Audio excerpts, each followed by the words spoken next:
The president explained yesterday what his take was. He was at a joint appearance with the president of Poland yesterday at the White House in the East Room.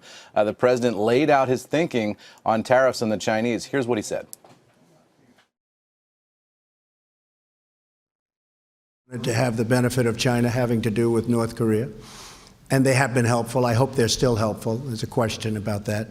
But it got to a point where the numbers were too big. This should have been done for the last 20 years.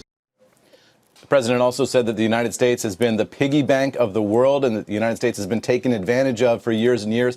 He blamed his predecessors. He blamed previous occupants of the Oval Office for not dealing with the trade imbalance between the United States and China and said now is the time to do this. And Joe, when you talk to people at the White House behind the scenes and get their sense of why this is happening now, it's because the president feels strongly about it and because the White House team feels that the economy is humming to such a degree that if you're going to take the economic hit of trying to rebalance this relationship, now is the time to do it. The United States can afford this now.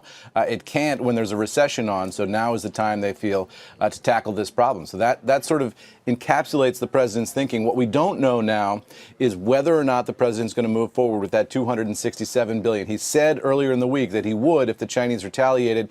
Yesterday, we saw the announcement of the Chinese retaliation. So the question is, when will we see the rest of these Chinese tariffs put in place by the United States, if at all? And you saw that the president referenced some of the red state strong supporters he has that are, in his words, being targeted by China. I was going to say, China's words too. They very intentionally. Well, it's pretty clear, right? Yeah, it is. And you just said, he thinks now's the time. I just wonder if some of those House of Representatives, some of those congressmen in those areas think now's the time. I don't know, but here's some Republican senators from farm states who don't like this at all. Their constituents are feeling the pain, and they're going into an election cycle here. They don't like this situation at all, and the question is whether that'll play out in November.